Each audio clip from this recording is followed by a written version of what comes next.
네, 반갑습니다. 국영학 강사 김민수입니다. 무물보 2회 시작하도록 하겠습니다. 오늘 가져온 두 번째 질문은 이제 내신 국어와 수능 국어 뭐가 다를까이고요. 이제 이 시기에 이제 보통 고3 정도 자녀분이 계신 학부모님들 정도면 이 차이를 정확하게 이해하고 계신 경우가 많은데, 특히 이제 예비 고1 이제 올라오는 중등, 중3 자녀를 이제 중3 자녀가 있으신 학부모님들께서는 뭔가 들어보긴 했는데 정확히 어떤 차이인지를 잘 모르시는 경우가 많아서 많이 여쭤봐 주시는 거거든요. 그래서 제가 그 부분에 대해 좀 갖고 왔습니다. 전체적으로 좀 뭐 또 얘기하자면 길어질 수 있겠지만 간단하게 좀 핵심만 전달을 하면, 기본적으로 이제 내신 국어는 조금 암기 과목의 성격이 좀 강하고요.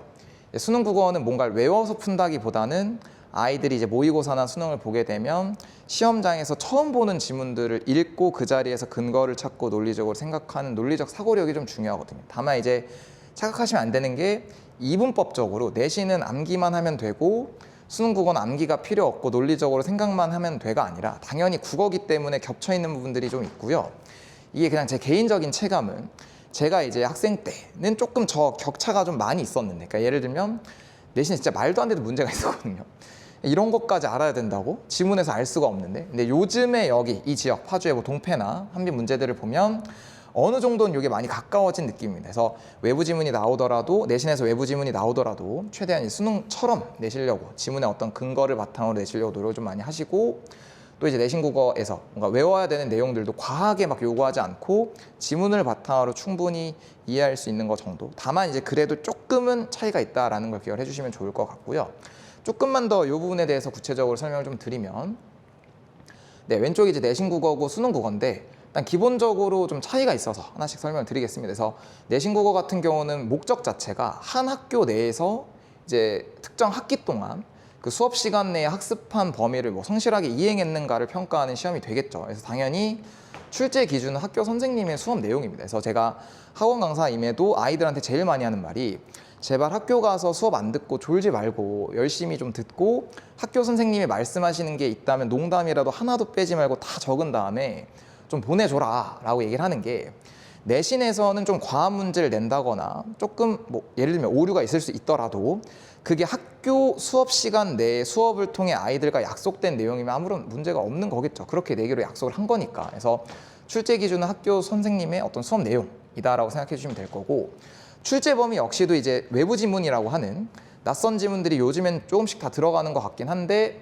대체로는 거의 대다수의 지문이 아는 지문들을 풀게 됩니다, 시험지에서. 그래서 배운 내용을 푼다라고 생각을 해주시면 되기 때문에 비중 자체도 수업 때 배운 내용들을 푸는 시험이라고 생각해 주시면 되고, 그렇기 때문에 특징은 학교 수업을 통해 약속된 내용이라면 좀 애매할 수 있는 내용도 출제가 가능하다라는 거죠. 그렇기 때문에 거꾸로 생각하면, 자기가 이제 수능 국어를 잘한다고 그것만 믿고 학교 수업을 듣지 않으면 저런 애매한 부분들에서 좀 점수가 누락될 수 있다는 걸 기억해 주셔야 됩니다. 그에 비해 이제 수능 국어 같은 경우는 애초에 이제 전국 단위의 모든 수험생들이 똑같은 시험지로 시험을 보는 거기 때문에 그 모든 수험생들이 납득할 수 있는 시험지여야 되거든요. 그래서 그렇기 때문에 나라에서 이제 평가원이라는, 한국교육과정평가원이라는 기관의 출제를 맡기고 이 매뉴얼에 따라 출제가 되게 되고요.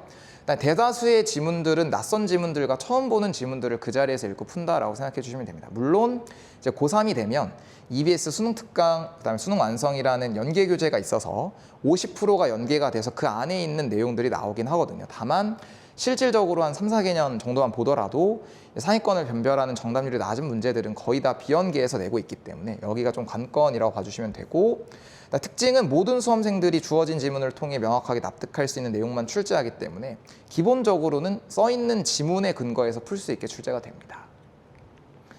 공부할 때 이제 어떤 성격도 조금 비교를 해보면, 그래서 내신 국어는 암기가 일단 조금 더 비중이 크다라고 봐주시면 좋을 것 같고, 수능 국어는 또 기본적인 내용들이나 어휘 또는 고교 과정 내의 배경식들은 알아야겠지만, 그걸 바탕으로 이제 처음 보는 지문들을 읽고 사고하는 능력이 좀 중요하다고 봐주시면 되고요. 학습 자료 역시도 내신 국어는 그래서 당연히 중요한 게 학교에서 수업한 내용입니다. 뭐 교과서, 학습지, 필기 뭐 이런 것들이 제일 중요하게 될 거고, 그에 비해 수능 국어 같은 경우는 기존의 평가원이 냈던 문제들이 어떤 답습할 수 있는 자료들이 되겠죠. 그래서 고3, 6월, 9월 수능 정도만 평가원이 출제하기 때문에 그 문제들을 풀어보고 분석해보는 게 중요한 학습 자료가 된다라고 생각해 주시면 됩니다.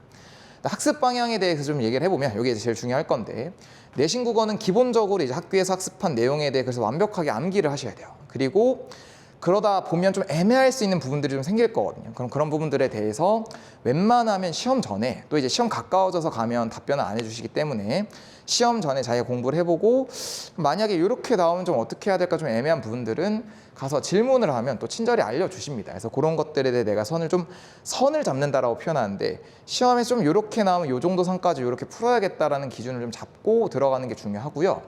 요 두 가지만 일단 잘 돼도 기본적으로 남들이 맞추는 문제를 틀리진 않아요. 그러니까 이제 무슨 말이냐면 어차피 국어는 상대평가인데, 그리고 지금 더군다나 10%인데 1등급을 갔는데, 저도 이제 아이들한테 얘기하는 게 만점 받아오면 좋다라고 얘기하는데, 내신에서는 만점을 받는 것보다 안정적으로 1등급으로 들어가는 걸 저는 권장하는 편입니다. 그러니까 가르칠 때도 그렇게 하고 시험 전략을 짤 때도 하는데, 그러려면 일단 학교에서 학습한 내용에 대해 틀리지 않아야 등급이 밀리지가 않거든요. 근데 예를 들어 학교에서 배운 내용을 틀리게 되면 그건 나만 틀린다고 생각하시면 됩니다. 공부 좀 하는 친구들은 안 틀릴 거기 때문에. 그래서 기본적으로 암기만 한다고 되는 건 아니지만 암기는 무조건 해야 되는 거기 때문에 이 부분을 채워주시는 게 중요하고, 그리고 이제 여유가 된다면 시험 범위에 엮어서 출제될 수 있는 다양한 외부 제재들이 있겠죠. 뭐 외부 지문들도 있을 거고, 문법 같은 경우는 어떤 개념을 배웠을 때 모의고사 문제라던가 뭐 다양한 문제들이 있을 텐데, 그런 걸 추가적으로 학습해 주는 게 중요하다. 근데 이제 보통 조심하셔야 될 게, 요거만 공부한다고 치고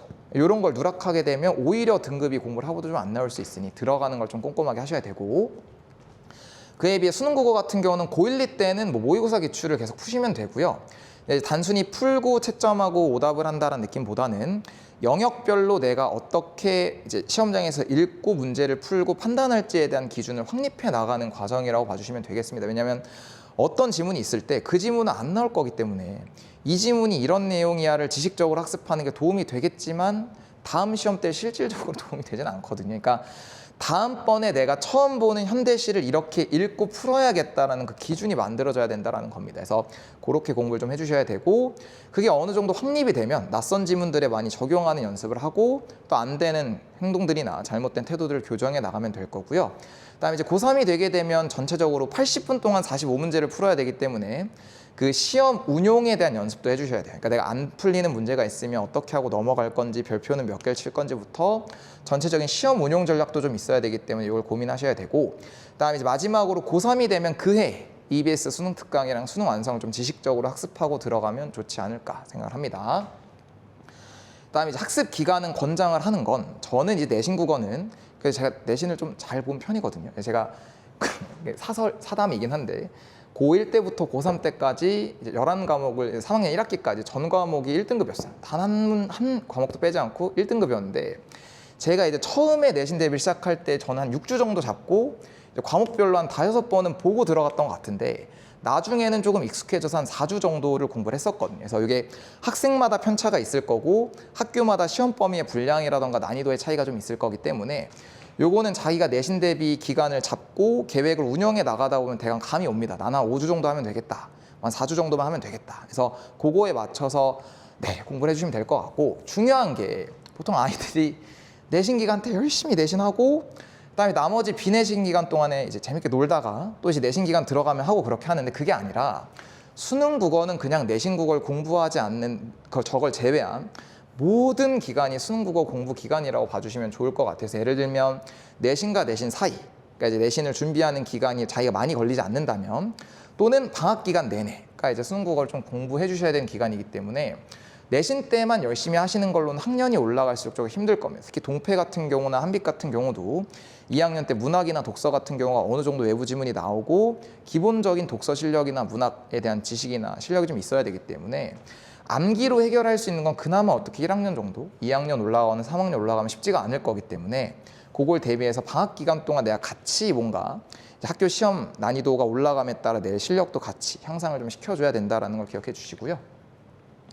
마지막으로는 이제 학생 유형별로 약간의 어떤 많이 물어보는 문제점과 이제 어떤 권장 사항인데, 첫 번째는 이제 수능 국어랑 내신 국어 등급이 모두 높은 경우가 있어요. 그러니까 학원에도 지난 영상에서 말씀을 드렸지만 동패 고2 전교 1등 있고 동패 고1 전교 1등 친구가 있거든요. 1학기 때 둘 다 내신이 이 전교 1등이었고 모의고사를 봐도 전교권입니다. 2등 아니면 1등을 할 때가 많거든요. 그러니까 무슨 말이냐면 둘이 이제 같이 간다라는 거죠. 그래서 보통은 수능 국어를 잘하면 내신 국어도 잘하게 돼 있습니다. 그래서 그런 친구들 같은 경우는 잘하고 있다라는 거니까 알아서 잘하시면 될 것 같고, 이제 여기부터가 이제 뭔가 문제일 건데, 유형 2번 같은 경우는 수능 국어 등급은 높은데 내신이 유독 낮은 경우가 있어요. 그러니까 이제 기본적으로 그럼 의심을 좀 해보셔야 될 게 불성실한 학생일 수 있거든요. 예를 들면 이제 국어적인 머리는 좋은데 꼼꼼하게 공부한다던가 성실하게 공부하는 게 안 되다 보니 내신 기간 때 조금 디테일한 부분들이나 애매한 부분 또는 학교에서 알려준 부분들을 놓쳐서 점수가 빠지는 경우가 좀 있어요. 그래서 내신 기간 학교 학습 내용을 좀 완벽하게 공부하고 있는 날 돌아보시는 게 맞고,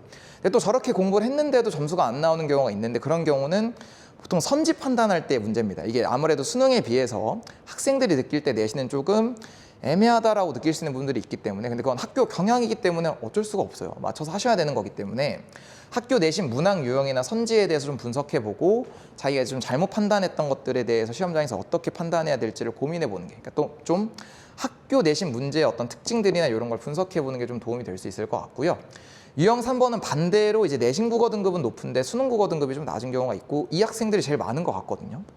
그래서 보통 언제 문제가 되냐면 최저 맞출 때 문제가 됩니다. 그래서 내신이 어느 정도 나와서 이제 뭔가 대학을 쓸 때 최저를 맞춰야 되는데 막상 내신은 뭐 1등급이 나오는데 모의고사 수능 국어를 보면 뭐 4등급이나 3등급이 나오는 경우가 있거든요. 그래서 그런 친구들 같은 경우는 기본적으로 성실합니다. 그러니까 이제 학교에서 들어가는 거 꼼꼼히 공부하고 열심히 한 친구들인데 언어적인 사고력이 부족한 거죠. 그러면 이제 비내신 기간과 방학 기간을 조금 이용해서 수능 국어 기출을 풀면서 암기형 공부에서 좀 벗어나서 들어가는 내용들과 관련해서 수능 기출과 관련해서 내가 시험장에서 어떻게 읽고 사고할 건지, 또는 수능에서는 영역별로 어떤 출제 요소들이 있고 어떤 태도들을 요구하는지에 대해서 좀 공부하시는 게 중요할 것 같습니다. 마지막으로 유형 4번은 수능 국어와 내신 국어 등급이 모두 낮은 경우인데 이제 가뭄에 콩나듯 진짜로 열심히 하는데 이런 경우가 있기도 하지만 대체로는 국어 공부를 아예 안 해본 경우가 제일 많습니다. 그러니까 예를 들면 학원에 와도 국어학원을 다녀본 적이 없다던가 기존에 국어 공부를 뭘 해봤니? 라고 물어보면 딱히 한 게 없어요 라고 얘기하는 경우가 좀 많거든요. 그래서 저는 이제 권장하는 게 고3 3월 돼서 국어 공부를 시작하는 건 늦는다고 생각하는 편이어서 중등 때부터 여유가 된다면 수능 국어를 꾸준히 조금씩 공부해 주는 게 좋거든요. 그래서 그런 걸 좀 대비해서 이런 친구들은 우선 국어 공부라는 걸 시작을 해야 되고요. 꾸준히 공부하는 과목이라는 걸 좀 기억을 해주시는 게 좋을 것 같습니다. 네, 마지막으로 세 줄 요약을 하면 수능 국어 같은 경우는 언어적 사고력을 평가하는 시험이기 때문에 앞서 말씀드린 것처럼 단순히 암기형 공부보다는 내가 시험장에서 어떻게 읽고 판단할지에 대한 고민을 좀 많이 해보시는 게 도움이 될 거고요. 내신 국어 같은 경우는 기본적으로 암기 과목 성격이 좀 강하기 때문에 학교에서 알려준 내용에 대한 완벽한 암기가 전제라는 걸 기억을 해주시고, 그래서 제일 좋은 건 방학 기간 동안에 수능 국어를 하면서 기본적인 실력이나 피지컬, 아이들 말로는 피지컬을 좀 길러놓고 그걸 바탕으로 내신 기간에 들어가는 범위를 완벽하게 학습을 하고 외부 지문 같은 경우는 그때 어떻게 해결할 수 있는 게 아니라 내 평소에 공부해 두는 걸로 해결하는 거다라고 생각을 해주시면 좀 좋을 것 같습니다.